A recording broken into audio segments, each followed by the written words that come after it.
Everyone said Leo was talented. Teachers said it. Friends said it. Even strangers noticed it quickly. He learned faster than others, understood things without much explanation, picked up skills almost effortlessly, and for a long time, that felt like enough. While others stayed late to practice, Leo went home early. While others struggled and repeated mistakes, he moved on easily. Why work harder, he thought, when I already get it? Talent made things comfortable, but comfort has a strange side effect. It makes effort feel unnecessary. Leo still practiced, just not much, just enough to stay ahead. At night, he imagined how far he could go one day, how impressive he'd be when it really mattered. But imagining is quiet, and improvement is loud. Slowly, without noticing, Leo began practicing alone. Not because he wanted solitude, but because he didn't want comparison. Others were improving, grinding, sweating through repetition. Leo told himself, they need that. I don't. One afternoon, he overheard something he wasn't meant to hear. Someone said, he is talented, but talent only carries you so far. The words didn't hurt immediately. They stayed. Because deep down, Leo wondered something he had never asked before. What happens when talent meets someone who refuses to stop practicing? That question followed him home, and for the first time, talent didn't feel like an advantage. It felt like a risk. Leo tried to shake that thought away. Talent only carries you so far. He told himself people always said things like that. They said it to sound wise, to sound fair. But days later, the feeling still hadn't left. Practice sessions started feeling different. Not harder, just louder. He noticed how often others stayed after everyone else left. How they repeated the same move again and again, even when it looked boring. Leo still practiced alone.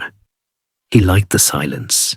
He liked not being watched, but something uncomfortable crept in. When he made a mistake, he stopped early. When things felt off, he blamed the day, the mood, the timing. Others didn't. They stayed with the mistake. They broke it down. They worked through it. One evening, Leo tried something new. He stayed longer. Not because he wanted to, because he felt behind.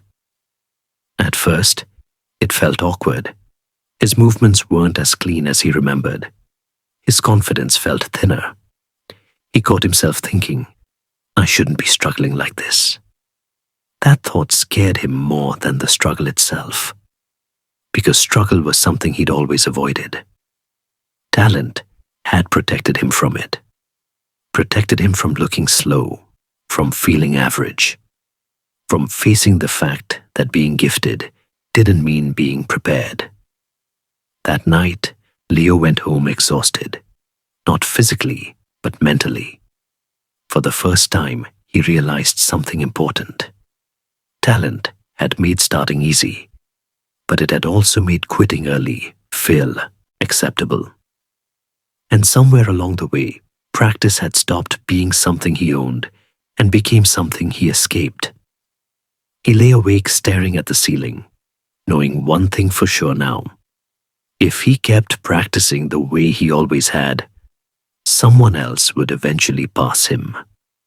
Not because they were better, but because they stayed when he left. The moment came sooner than Leo expected. It wasn't dramatic. No big announcement, no warning, just a regular practice day that didn't feel regular at all. They were asked to perform in front of everyone. Nothing serious, just a run-through. Leo stepped forward confidently, the way he always had. At first, everything felt fine. His movements were smooth, familiar. Then someone went after him. Not someone new, not someone naturally gifted. Someone who used to struggle. Leo watched carefully this time. The movements weren't perfect, but they were consistent, strong, controlled. There was no hesitation. When it was over, the room was quiet for a second longer than usual. Leo felt it before anyone said anything. Something had shifted. Later that day, feedback was given. Most of it was neutral, but one sentence landed differently. "You have a lot of talent," the instructor said to Leo, pausing, "but it doesn't look practiced." Leo nodded, pretending it didn't matter. Inside, it did. That evening, he stayed alone in the practice space. No music, no audience, just him and the thing he was good at. He tried again and again. The more he repeated it, the more flaws appeared. Small ones, hidden ones, the kind talent usually covers up. His arms felt heavy. His timing slipped. Frustration rose quickly. He stopped, sat down. For the first time, Leo understood why he'd always practiced alone.